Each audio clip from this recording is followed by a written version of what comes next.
안녕하세요. 대전의 입시책의 제임스입니다. 지난번에 구독자분께서 댓글로 대학교 전공 선택 잘하는 팁에 대해서 영상을 만들어 달라고 부탁하신 적이 있는데요. 그저 단순히 인터넷에서 어떤 전공이 유망한 전공인지를 검색만 해보더라도요, 수많은 관련 기사나 글들을 찾으실 수가 있으실 겁니다. 그렇지만 그러한 내용에서 어떤 정답을 찾기는 어렵죠. 왜냐하면은 글쓴이의 그 관점에 따라서 주장하는 바가 다르기 때문인데요. 뭐 요즘 대세는 누가 말을 하지 않아도 이공계열이고요. 이공계 대학을 나와야 좋은 기업에 취직을 할 수가 있고, 인문계는 뭐 취업조차 할 수 없다라는 말은 이젠 뭐 하도 들어서 당연시되고 있습니다. 그렇지만 어떤 분들은 또 자기 인생은 남이 살아주는 것도 아니고 또 단 한 번뿐인 삶이기 때문에 뭐 영화든 연극이든 뭐 아트든 문학 등 자신이 하고 싶은 것, 자신이 꿈꾸는 것을 전공하라고 말하기도 합니다.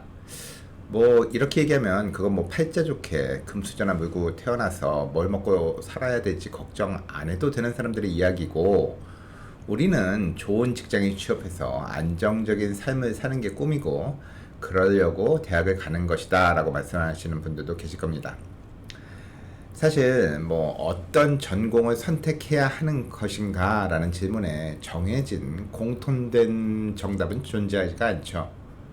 뭐 어떤 사람들에게는 중요한 전공 선택이라는 것이 반면에 누군가에게는 별로 중요치 않을 수도 있으니까요. 뭐 예를 들자면 뭐 애플 창업주의자 IT 업계의 대명사인 스티브 잡스가 오레곤주에 있는 리버럴 아트 대학인 리드 컬리지에서 칼리그래피를 전공했다라는 사실은 대표적인 예라고도 할 수가 있겠죠. 중요한 것은 어떤 전공을 선택하느냐라기보다는 과연 나에게 이 전공 선택이라는 것이 중요한가라는 것입니다. 그럼 이 문제에 대해서 조금 더 자세히 이야기해 보도록 하겠습니다.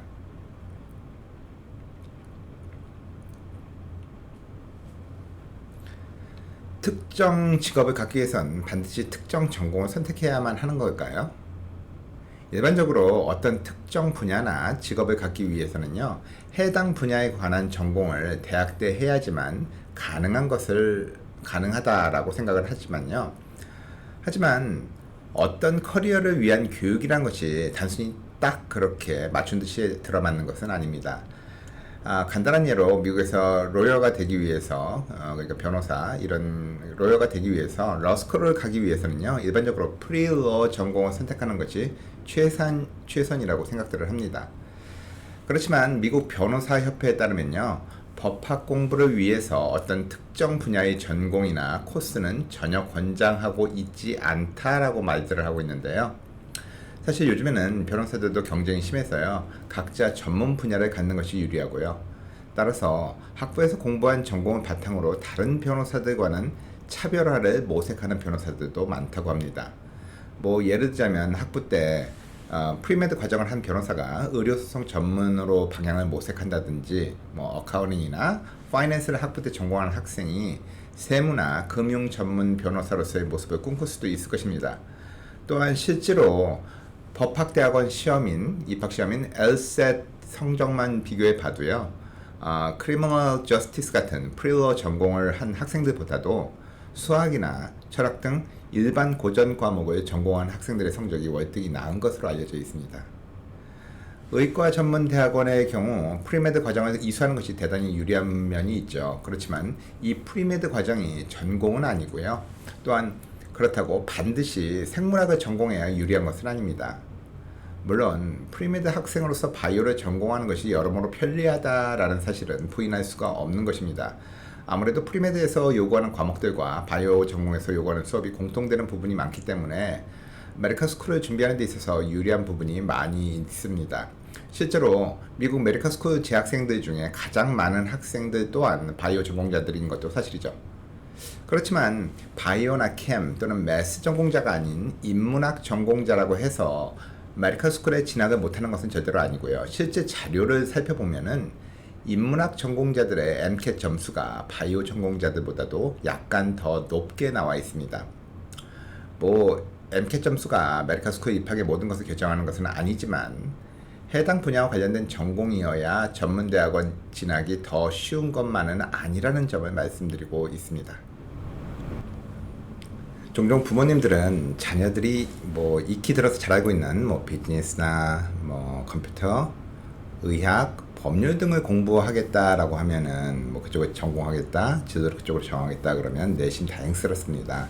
더욱이 뭐 또 시류에 발맞춘 첨단 전공을 하겠다라고 한다면 뭐 그게 뭔지 잘은 모르겠지만 그래도 현명하게 자기 앞날을 잘 계획하고 있구나라는 생각에 한편으로는 뭐 뿌듯한 생각까지 들기도 하죠. 반면에 뭐 철학, 문학 등 미래 비전이 없을 듯한 고전적인 전공을 택한다라고 하면은 솔직히 좀 당황스럽거나 걱정스럽게 생각되는 면이 있습니다. 대학만 보내면 어느 정도 걱정 안 해도 될 거라고 기대를 했는데 이거 딱 보니까는 대학 졸업 후에도 취업 못해서 또 부모만 의지하게 될까봐 두려워서 뭐 그거 해갖고 밥이나 먹고 살겠냐라고 말하면서 야단을 치기도 하죠. 그렇지만 급속한 경제 환경의 변화는요 수많은 직종의 쇠락과 탄생을 이야기했고요. 또 부모님 때 사실 각광받던 직업이 이제는 더 이상 찾아보기 힘든 경우를 수없이 많이 보셨을 것입니다. 물론 그렇기 때문에 더욱 시류에 따른 유망한 전공을 찾아야 하지 않겠냐라고 말씀하시는 분들도 계시고 그 또한 틀린 이야기가 아닙니다. 그렇지만 누구나 흔들림 없이 가장 전망 좋은 분야로 손꼽았던 IT 업계 역시 어떤 분야는 수요가 늘어나는 반면에 어떤 분야는 한때 반짝했다가 사라지는 경우도 많이 있었습니다.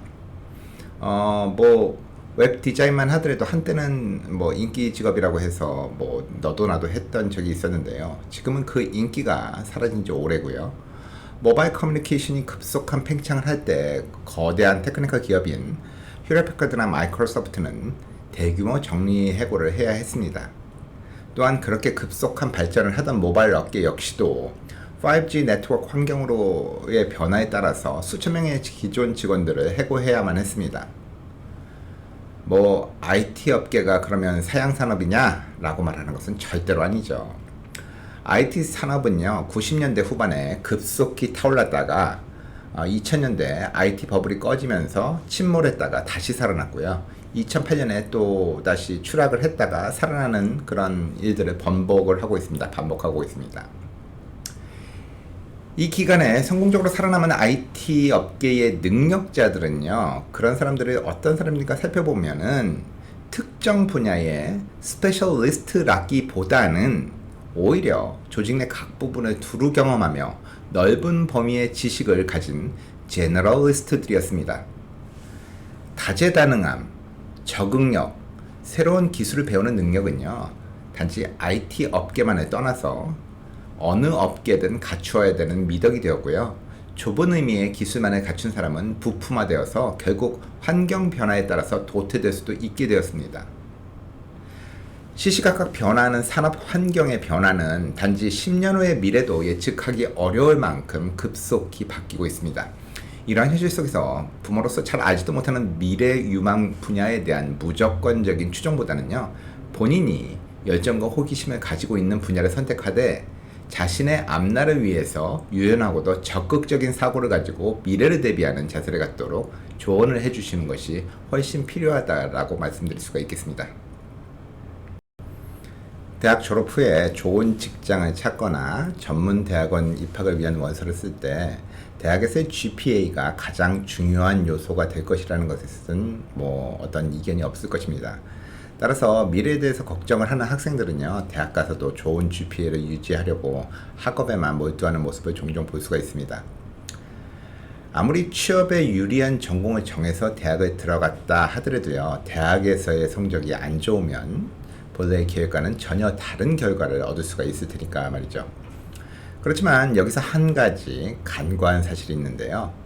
연구에 따르면 본인 스스로가 원해서 정한 전공을 선택한 학생들일수록요, 여러 가지 책임감이나 의무감 때문에 공부를 하는 학생들보다도 훨씬 더 높은 GPA를 얻는다라고 하는 사실입니다.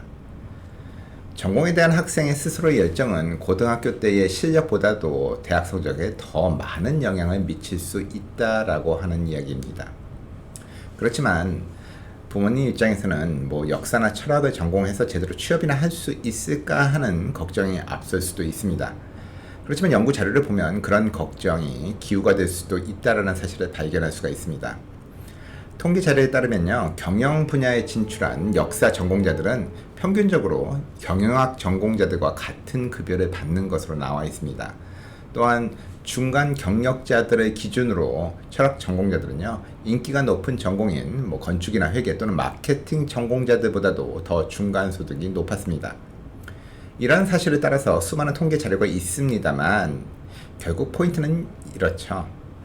다시 말해서 전공 선택이라는 것이 장래의 재정적인 안정에 큰 영향을 미칠 수 있는 것은 사실이지만 많은 부모님들이 생각하시는 것처럼 그렇게 간단한 것만은 아니라는 점입니다.